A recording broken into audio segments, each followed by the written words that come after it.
I'm Sarah Butcher, and this is The Side Comment. On today's episode, Dorothy Crawford discusses 5 things you should know about viruses, including what they are and how they spread. Hello, I'm Dorothy Crawford, and I first wrote Viruses, the Invisible Enemy 20 years ago now as a history of viruses and the diseases that they cause. Now I've updated the book, adding in viruses that have emerged since then, including, of course, the coronaviruses, which don't even get a mention in the original. Today, I'd like to discuss some interrelated topics about viruses, including what viruses are, how they spread, past epidemics and pandemics, modern pandemics, and future pandemics. So, what are viruses? Viruses are the smallest, most abundant, and ubiquitous infectious agents known.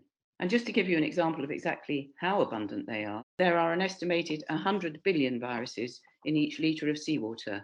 And given the vastness of the oceans, that's a huge number of viruses.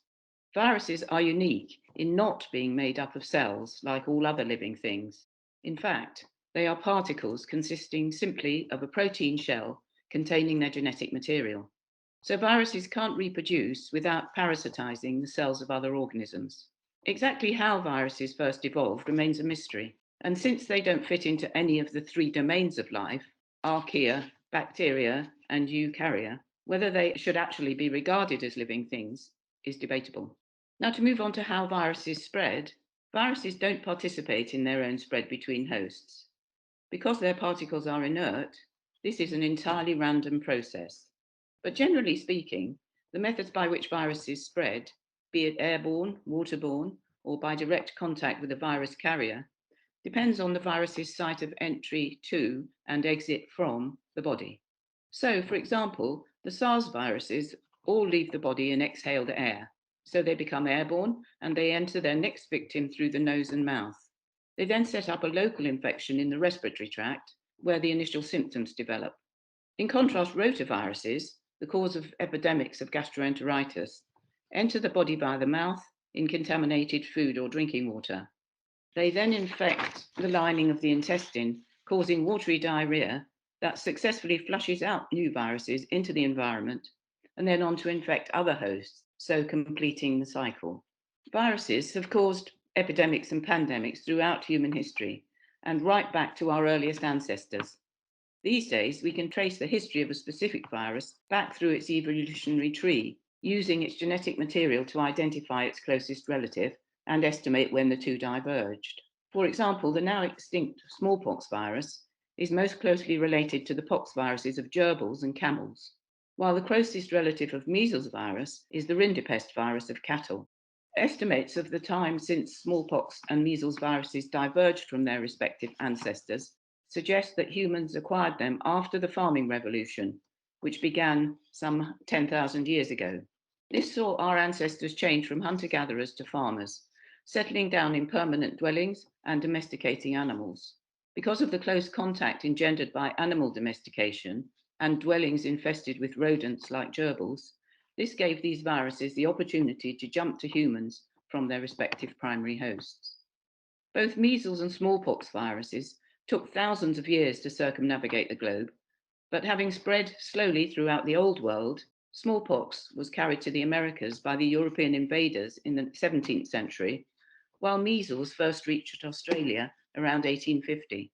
Each survived the long intercontinental voyage by serially infecting susceptible passengers on board ship. Of course, modern day viruses move much more rapidly. And today we have 2 ongoing pandemics. The first is human immunodeficiency virus 1, HIV-1, which is estimated to have first jumped to humans from chimpanzees in Africa in the 1930s.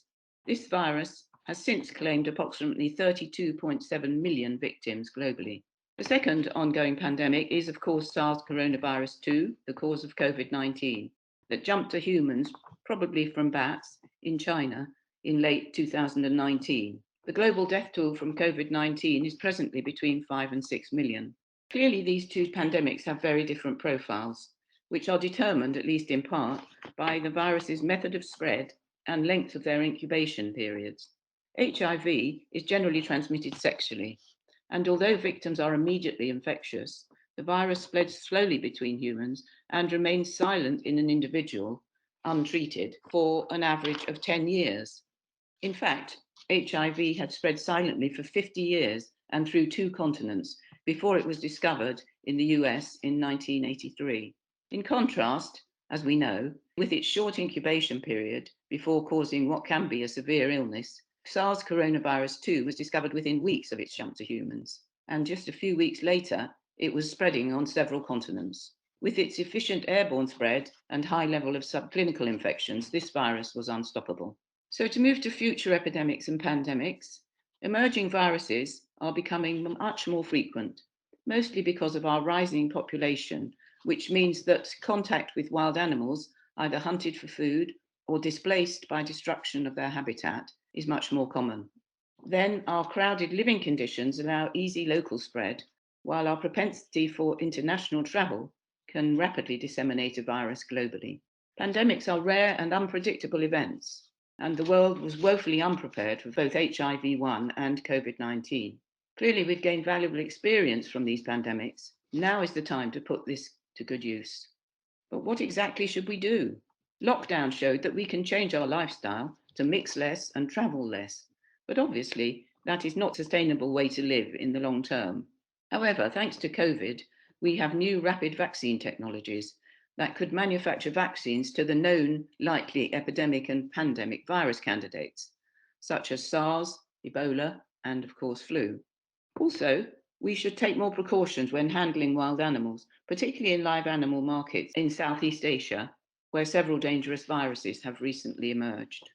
Projects searching for new viruses in common animal hosts, such as bats and birds, are ongoing. But this is really like searching for a needle in a haystack.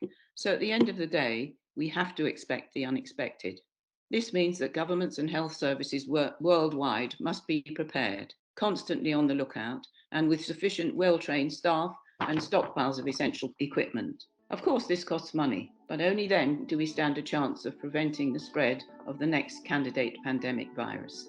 So that's it, and I hope that this has whetted your appetite for the topical topic of viruses and pandemics. Thank you for listening.